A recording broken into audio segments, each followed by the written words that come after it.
Welcome, everybody. Hi, Fausto. Good to see you. You are here this morning. Awesome. A couple of our dance partners from last night. Wonderful. So, hi, I'm Liz Lembke, and I am joined together here today with my co-host, Suzanne. Hi, everyone. Suzanne Mulder, and good morning, everyone.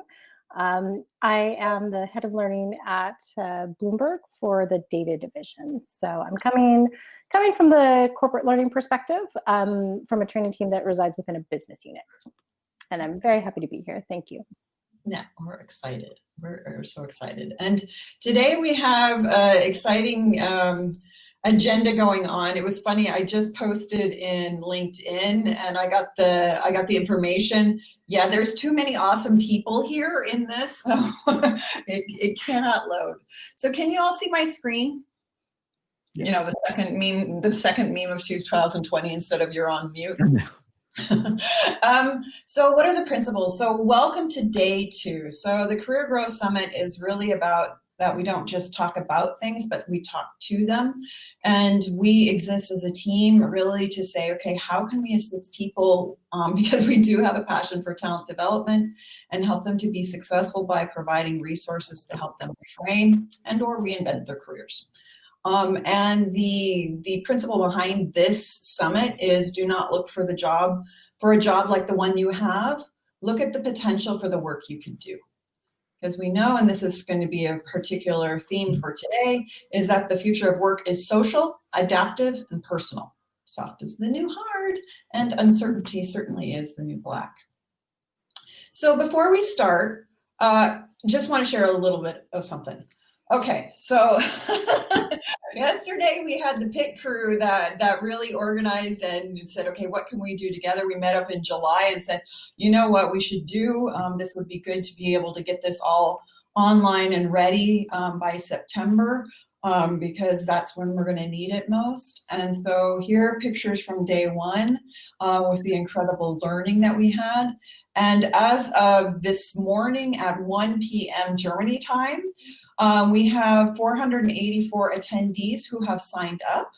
Of that, 312 are job seekers. We range in terms of where people coming from Tokyo to Egypt, from San Diego to New Zealand, from Germany to Honolulu. We have 73 speakers and panelists, and there are coming more. So, holy cow. So this just as a baseline setting of day 2. So a wee little info. So if you have friends who wish to attend, wonderful, awesome. Please make sure that they sign up via the sign up link, okay? So this is where we pull all the data loads for Remo, not from the Hey Summit site. So a couple of you, yesterday we had a couple of issues because Hey Summit was sending out URL slugs that had nothing to do with the actual rooms you needed to be in. And so here on our website, we tried to make it clear, but we know that how it is when you get meeting notifications, so we apologize for that. But here, the schedule is really there so that you can see the dynamics that's going on today. So it's incredible. So if you have a friend that wants to sign up, please just have them sign up via the sign up form. And then if you should, because this is modular and planned for every day, we know you have to balance kids, your other work, whatever you have going on, you can come out. The URLs are always these 3, okay? So that just as a little bit of housekeeping. Yeah, so otherwise, so yeah. Hey Summit, that's where we have the threads, the agendas, and the profiles of the speakers. That's where you can find all of that. There's also a map. The chat, Remo, this is where it's taking place. So these are 2 very different technologies. We just had such an awesome, agenda and great speakers that's why we needed an additional technology so that we could house that, because that's not something Remo has. Just to clarify as to why in the world would we make it that confusing. Okay, so in Remo, there's a couple of things that we just wanted to talk about. So there's a general chat, and that's going to be for every day. And this is really for us exchanging as a team and a group. There's a table chat where you guys can have table chats just within your table. You can knock on a table, you can sit there. You can also play musical chairs and go to a different table. You can also, of course, private instant message anybody in the room. Okay, so that's the nice thing about the chat. The Q&A, when we use the Q&A, you can put the questions there and we'll be talking to those. So if you have a question for a panelist, etc., perfect. We will love to hear it. So we as the room moderators will be looking to that. Oftentimes the answers will then also come up in the chat. So just wanted to say that. Participants, so I hear, here this is the lovely picture of me, haha. Anyway, you can in Remo, and you'll see it. It's in you should see your in the upper right hand corner, like your profile. So please edit it. You can put your LinkedIn, Facebook, you can put your websites, you can put your Calendly. So you can really, for all the participants who are here in the room, you can also then quickly see and connect with those. We had, of course, the question where, this is an amazing video collateral. We couldn't agree more. So Michelle Lentz, our YouTube and our L&D Cares Conversations head, she has created an L&D Cares site on YouTube. So this is where we will put the videos post-event. Okay, so give us a little bit of time. We're going to edit them, but right now, please note we do have a site on YouTube. You can just find it quickly if you go to YouTube and just type in L&D Cares, and then if you put the subscribe, probably then you get the notification once we get the videos on up. Okay. So this is how it's going to go down. We have a main room 1 and room 2. So these are the ones where, so right now you are in room 1. Room 2 is where we're going to have the talent acquisition tracks, also the diversity and plurality tracks this afternoon. But for the most part, really, this entire morning is going to be, or afternoon, evening, depending upon what time zone you're at. So the first part is really going to take place in this room. The room 3 is always open, and you can see it off to the side. This is for Q&A, best practice sharing. This is going to be break time with Aiken and Jonah, and really for hanging out as well as connecting. So it looks like the other rooms, and just like at a regular conference where you're like, okay, mental overload, or I want to have some conversations, that's the idea behind room 3. Okay. So that's just housekeeping. Okay. So with that, we're going to dive in. So here, these are your incredible co-hosts. So along with Suzanne and myself, it's Michelle, Tina, and Mike. Tina and Mike were at the helm yesterday, and then Michelle and Suzanne are going to be taking it on today. So excited to have them. So yesterday, and just want to, before we go into what we're going to be doing today, perspective and building day 1 in review. So it was really about how do we see things. So we talked about it, and what I want you to do, please, is if you guys could just write in the panel, what stuck with you and what are you taking with you from day 1? Because we talked about a lot. We started with learning in COVID, and then we had a panel on the now of work. We did some breaks with Magic with Mike. How is it really going in your weirdest job? Then we went into our tracks with business impact of L&D, understanding TA fundamentals, looking at some interesting career transitions, and then getting some perspectives from the hiring managers, talent acquisition, job seekers, and HR, and having some conversations there. And then we had some after hours with Brandon. So I'd just like to take just a small little moment. Hi, Felix. Just to kind of say, what did you take back with you yesterday? Importance of technology. I love it. That's awesome. Yeah, I love it. Yeah, and I love that it's a little bit cheesy how lovely the L&D community is, but we are. Yeah. What I find is that people in L&D love to learn and love to help people, and I think that's often a driving force for why people end up in the field. Yeah, I couldn't agree more. To build on that, Suzanne, it is sort of like we build capability in others, right? It's like it's really a higher calling in some respect. Yeah, absolutely. Couldn't agree more. Couldn't agree more. Unity in the community, yes. Yeah. Yeah. Good, Jennifer. Oh, and I like the hashtag again that came up, human, not capital. That's awesome. Which I think is what Michelle said at one point. And Yeah. so we said it should be a hashtag. Yeah. You know, one of the things that really, really stood out for me was around lifelong learning, which I think we all know to be the case in L&D.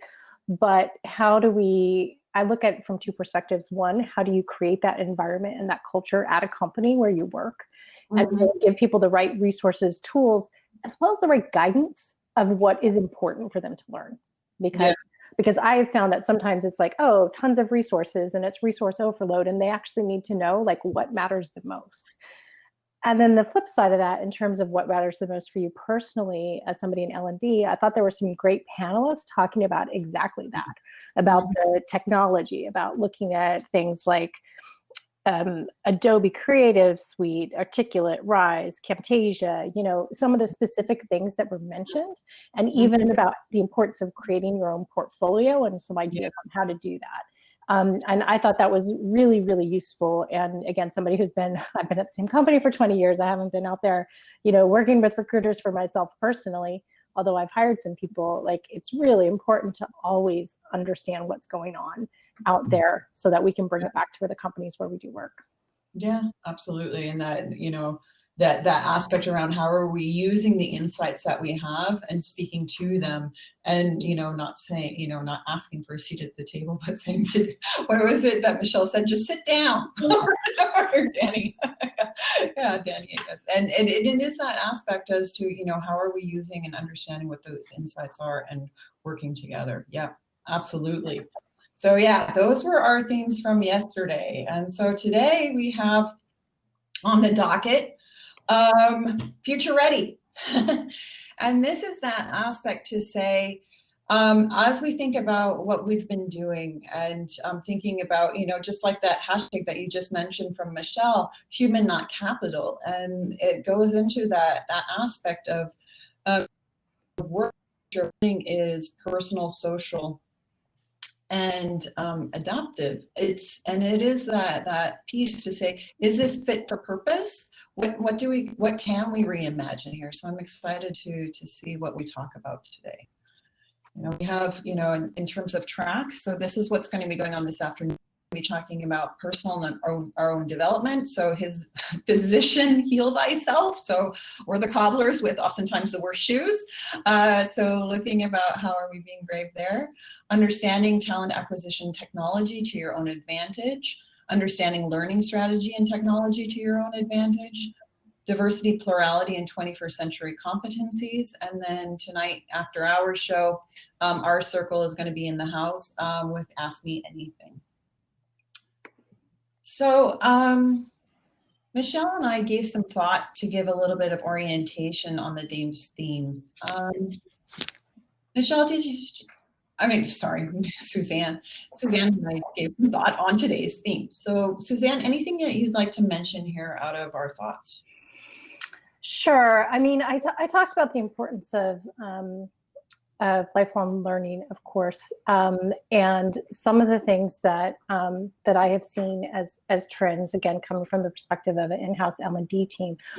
One of them is I talk to people in the industry where they are seeing more resources go into business unit training teams, which is I lead a training team that is within a business unit, and I think part of what I've seen is that the learning interventions that people need for a business are very specific to that business, and sometimes the general L&D department doesn't have the business knowledge to come up with the right solution. That's just something I've heard as a trend. I'd love for anybody else to comment on that.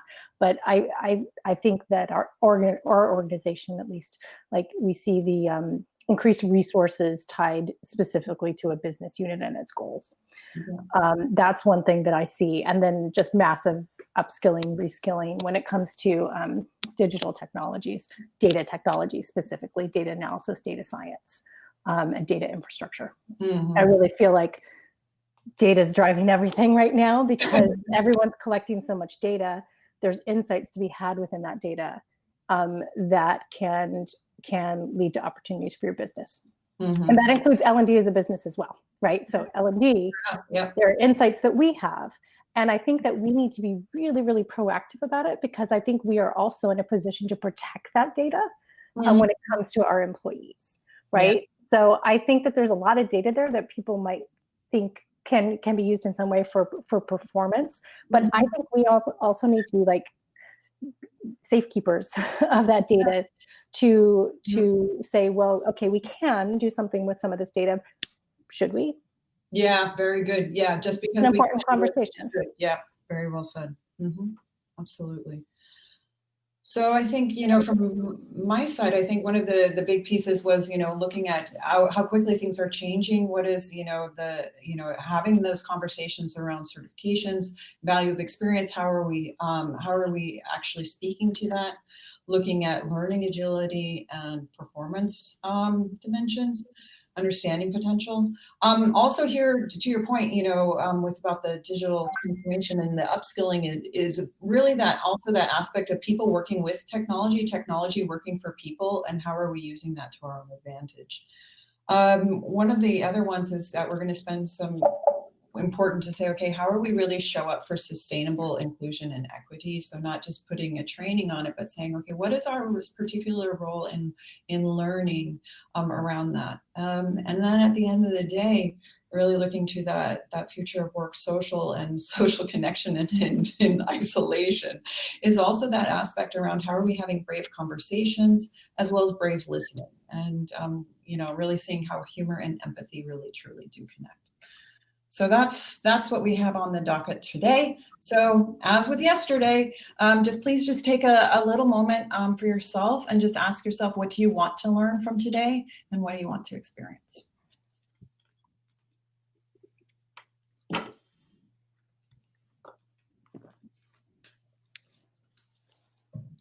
Right. Cool. It's making connections. Very true. Okay. Wonderful.